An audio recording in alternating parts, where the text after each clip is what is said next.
यह हवेली राजा महाराजा के समय में बनाई हुई थी, लेकिन पिछले 18 सालों से इस हवेली में आज तक कोई भी रहने के लिए नहीं आया है और इच्छा होने पर भी इस हवेली में कोई भी नहीं रह पा रहा था, क्योंकि लोगों का कहना था कि इस हवेली में भूत प्रेतों का साया है। जब अशोक को इस हवेली के बारे में पता चला तो उसने तय किया कि वो इस रहस्य को जानकर ही रहेगा। आखिर क्यों लोग इस हवेली में नहीं जा पा रहे हैं? उसने मजबूत इच्छा शक्ति से हवेली में रहने की पूरी तैयारी कर ली। जब अशोक ने हवेली के अंदर जाने के लिए पैर आगे बढ़ाए तो दरवाजे पे किसी अनजान व्यक्ति ने उसे रोक लिया और नजदीक जाके बोले, कौन हो आप और किधर जा रहे हो? अशोक ने जवाब देने के बजाय उसने सामने सवाल किया, कौन हो आप? तो उस आदमी ने बताया कि मेरा नाम राहुल है और मैं यही पास में रहता हूँ। फिर अशोक ने कहा, ओ अच्छा, मैंने सुना है कि ये एक भूतिया हवेली है और यहाँ कोई नहीं आ पाता है, इसलिए मैं इस हवेली में एक दिन रुकने का फैसला किया है।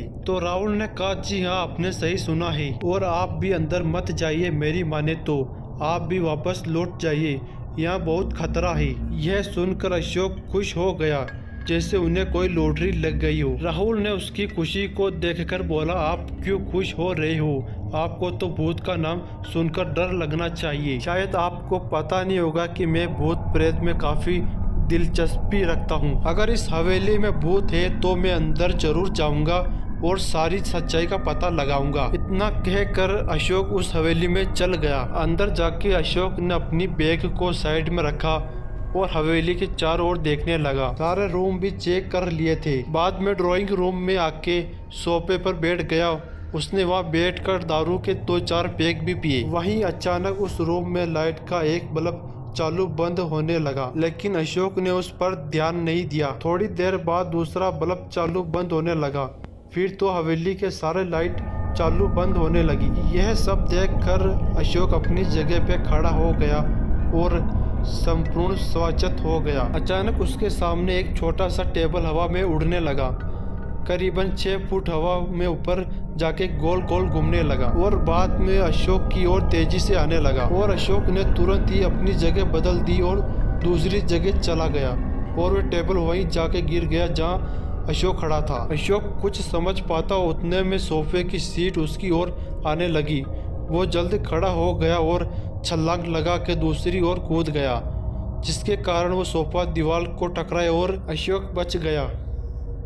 अचानक सब कुछ शांत हो गया। अशोक ने चारों ओर सतर्कता से देखा और बड़ी आवाज में बोला, तुम जो भी हो सामने आकर बात करो। तभी एक बड़ी परछाई उसके सामने आई। अशोक ने उस परछाई को देखकर बोला, कौन हो तुम और क्यों मुझे मारना चाहते हो? तभी परछाई ने बोला, तुम्हारी भूल के कारण। फिर अशोक ने बोला, मेरी भूल? मैंने कौन सी भूल की? तो परछाई ने बोला, इस हवेली में आने की भूल। मैं किसी को भी इस हवेली में खुश नहीं देख सकता। तो अशोक ने बोला कि लेकिन क्यों? तो परछाई ने जवाब दिया, आज से 18 साल पहले इस हवेली के मालिक ने मुझे यहीं पे ही मार डाला था। मेरी कोई गलती भी नहीं थी। इस कारण की वजह से मेरी आत्मा इस हवेली में भटकती रहती है। मैं किसी को भी इस हवेली में नहीं रहने दूंगा, क्योंकि इस हवेली में मेरा खून हुआ है। इस हवेली में जो भी रहने के लिए आएगा उसकी मौत होगी।